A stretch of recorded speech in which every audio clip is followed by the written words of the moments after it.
কিছুদিন আগে বান্ধবীদের সঙ্গে বাজি ধরে যে লোকটাকে বসে যে মেসেজ করেছিলাম, সেই লোকটাই কিনা বাস্তবে আমার ভাইয়ের একমাত্র সম্বন্ধে বের হলো। তাও আবার সেই মানুষ না, সোজা নেভির লেফটেন্যান্ট কমান্ডার তাসবির শেখ আজান। ভাবতে পারিস এখন আমার কি হবে? ভাইয়ের গায়ে হলুদের দিন বান্ধবীরা ট্রুথ অ্যান্ড ডেয়ার খেলতে খেলতেই ওদের কথায় পড়ে আমি লোকটার কাছে মজা করে একের পর এক মেসেজ পাঠিয়েছি। ইস, কে কি মেসেজই না করেছি তখন, ভাবতেই তো লজ্জায় মাথা কাটা যাচ্ছে আমার। এখন যদি সেই লোকটা গিয়ে ওর বোনকে কিংবা আমার ভাইকে সব বলে দেয় আমি কি কি মেসেজ করেছিলাম, তখন আমার অবস্থা কি হবে বুঝতে পারছিস? প্রিয়ন্তীর কথায় ফোনের ওপাশ থেকে কিছুক্ষণের নীরবতা ভেসে এলো। অপর প্রান্তের ব্যক্তিটি কি বলবে ঠিক ভেবে পাচ্ছিল না। শেষে কোনো রকম ওকে সান্ত্বনা দিয়ে বলল, তুই কি শিওর উনি সেই লোক? মেয়েটা হতাশ প্রত্যুত্তর করলো, শিওর না হয়ে বলছি, ভাবিদের বাড়িতে ঢুকতেই তো দেওয়ালে ওনার একটা বড় ছবি দেখলাম। যে ছবিটা সেদিন ফেসবুক প্রোফাইলে ছিল ঠিক সেটাই। ওপাশ থেকে উত্তর এলো দ্রুত, কেন তুই আগে জানতিস না যে তোর ভাবির বড় ভাই হন সে? জানলে কি আর এমন ভুল করার মতো মহা ভুল করতাম রে? শুনেছি লোকটা নাকি এবার ছুটিতে বাড়িতেও এসেছে। যদি আমাকে দেখে চিনে ফেলে আর ভাইয়াকে গিয়ে সব বলে দেয়, তখন আমার কি হবে জানিস? ভাইয়া সবার সামনে আমাকে ধরে ইচ্ছে মতো ঠ্যাঙাবে, আত্মীয় তাত্মীয় মানবে না এক চুলো। আচ্ছা, সে তোকে চিনবে কিভাবে? তোকে তো দেখেনি, তুই তো ফেক আইডি দিয়ে মেসেজ করেছিলি তাই না? এখন এটা বলিস না যে অরিজিনাল আইডি দিয়েই করেছিলি। প্রিয়ন্তী ক্ষীণ গলায় বলল, অরিজিনালই তো ছিল। ওপাশ থেকে একরাশ হতাশা ঝরে পড়ল, সঙ্গে সঙ্গে বলল, হাপুত্তাস কর, এবার আর তোকে কে বাঁচাবে চান্দু?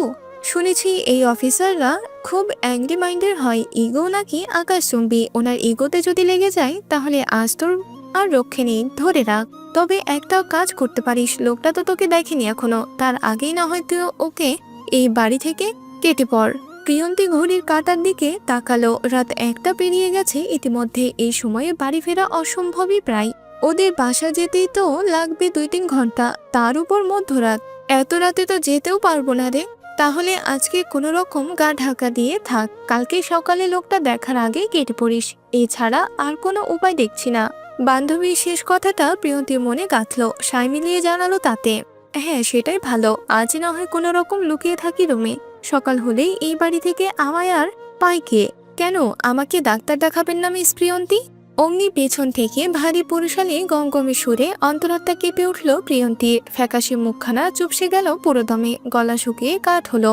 ফোনটা কানে চেপে ধরে থাকলো ওভাবেই। উপাস থেকে মনে হলো ওর বান্ধবীও কণ্ঠস্বরটা শুনেছে, তাই তো সঙ্গে সঙ্গেই টুটটুট শব্দে কেটে গেল লাইনটা। তবুও ঘাড় ঘোরানোর সাহস হলো না প্রিয়ন্তীর। আমি তো এবার বেশ লম্বা ছুটিতে এসেছি, ভেবেছিলাম আপনি আমাকে আমার গোপন রোগের জন্য ডাক্তার দেখাবেন, তাই ভাবলাম ডাক্তারটা না হয় দেখিয়ে যায়। তা আপনার বাচ্চা কাচ্চাদের তো দেখতে পাচ্ছি না, ওরা কোথায়? রাত তো অনেক হয়েছে, নিশ্চয়ই ঘুমিয়ে পড়েছে তাই না? ডাকুন ওদের, বাবাকে দেখবে না? আমি তো আমার বাচ্চা কাচ্চাদের না দেখে এখান থেকে এক পাও নড়ছি না। প্রিয়ন্তীর বুক ধরফর করছে সমান বেগে, কোনো রকমে ভয় সামনে ধীরে ধীরে ঘাড় ঘোরালো সে। চোখ তুলে তাকাতেই সম্মুখীন হলো লোকটার। ধূসরাঙা টি শার্ট আর কালো ট্রাউজারে দৈত্যর মতো লম্বা শরীরের এই কমান্ডার দেখতেই হৃৎপিণ্ড ঘোরার মতো দ্রুত ছুটল ওর। ধারালো চোয়াল ছোট ছোট করে কাটা চুলগুলো কপালের ওপর থেকে পেছনে আঁচড়ানো। লোকটার ভ্রুর 2 ইঞ্চি নিচে ছোট একটা কাটা দাগ। শ্যামবর্ণের এই পুরুষটিকে দেখে বোঝা যায় কোনো সামরিক বাহিনীর অন্তর্ভুক্ত সে। ওর এসব খুঁটিয়ে খুঁটিয়ে দেখার মাঝে লোকটা সাইড করে এগিয়ে এসে ট্রাউজারের 2 পকেটে হাত ঢুকিয়ে দাঁড়ালো ওর সামনে। একবার বলেন আমি নাকি বাচ্চাদের খোঁজ খবর তো দূর, ফর্মুলার টাকাটাও পর্যন্ত পাঠাই না। আবার বলেন আমার নাকি শারীরিক দুর্বলতা আছে। যদি সত্যি আমার শারীরিক দুর্বলতা থাকতো তাহলে এক রাতেই আপনার পেটে বাচ্চা এলো কিভাবে মিস প্রিয়ন্তী? প্রিয়ন্তীর মাথাটা সঙ্গে সঙ্গেই নিচে নেমে গেল, কপাল ঘিমে এতেমে একাকার। লোকটা সবকিছু খুব সূক্ষ্ম চোখে লক্ষ্য করলো, তারপর ধীর গলায় বলল, সে যাই হোক, আপাতত আপনার শেষ কথাটা রাখতে এসেছি আমি। আপনি বলেছিলেন এবার এলে আপনি নাকি আমাকে ডাক্তারের কাছে নিয়ে যাবেন আমার গোপন সমস্যার চিকিৎসা করাতে। এক পা এগিয়ে এসে নিচু গলায় যোগ করলো, তা আমাকে ডাক্তার না দেখিয়ে উল্টো আপনি তো দেখছি বাড়ি থেকে পালাতে চাইছেন। This is not fair miss Priyanti. প্রিয়ন্তীর শরীর কাঁপছে, ঠোঁট শুকিয়ে গেছে, হাতে থাকা ফোনটা শক্ত করে চেপে ধরে চোখ মুখ খিচে কোনো রকম শুধু বলল, প্লিজ আমাকে ক্ষমা করে দিন, ভাইয়ার হলুদে বান্ধবীদের সঙ্গে ট্রুথ অ্যান্ড ডেয়ার খেলতে গিয়ে ভুল করে আপনাকে মেসেজ করে ফেলেছিলাম। আপনার আইডি আমি নিজে সিলেক্ট করিনি, বিশ্বাস করুন। ওরাই আমাকে বলেছিল আপনাকে মেসেজ করতে। আমি সত্যিই খুব লজ্জিত। প্রিয়ন্তীর কথায় লোকটা 1 সেকেন্ড চুপ করে থাকলো, চোখ দুটো সরু করে ভালো করে দেখলো ওকে। ঠোঁটের কোণে সূক্ষ্ম হাসি টেনেই বলল, মানে আপনি বলতে চাইছেন দোষটা আপনার না, আপনার বান্ধবীদের? প্রিয়ন্তী ভয়ে মাথা নুইয়ে বলল, যে আমি সত্যিই খুব লজ্জিত।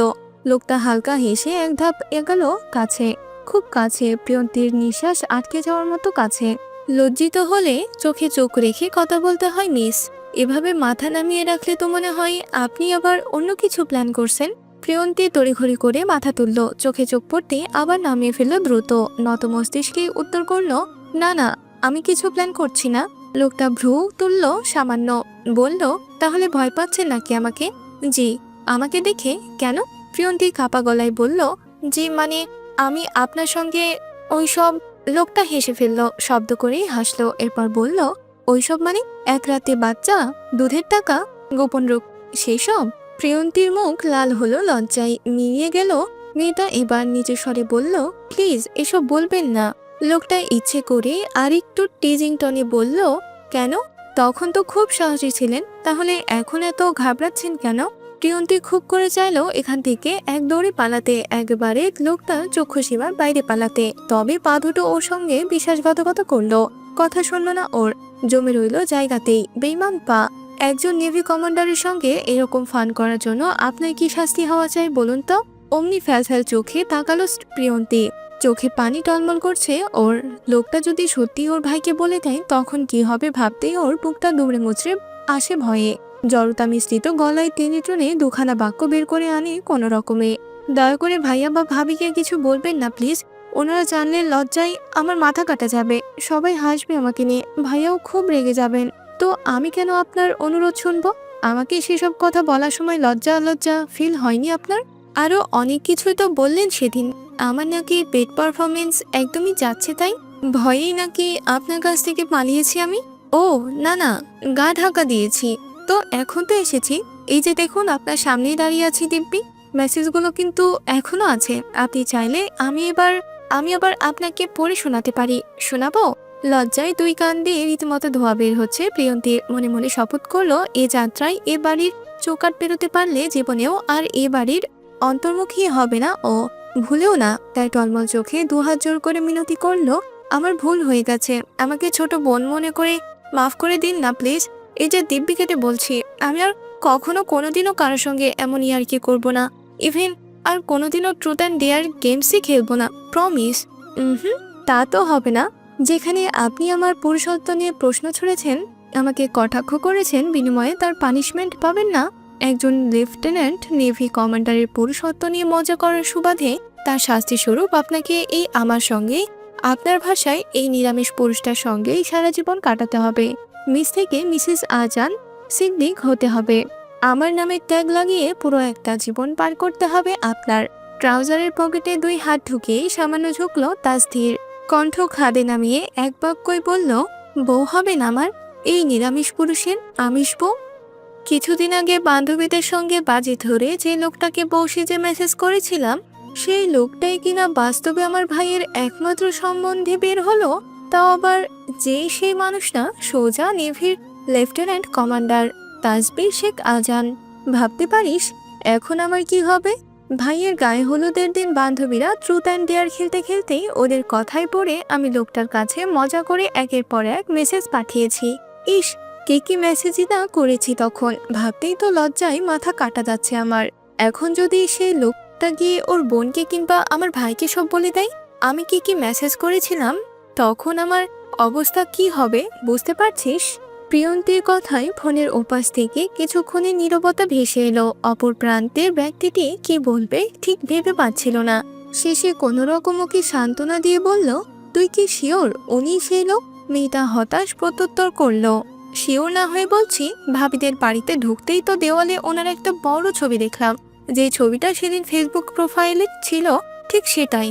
ওপাশ থেকে উত্তর এলো দ্রুত, কেন তুই আগে জানতিস না যে তোর ভাবির বড় ভাই হন সে?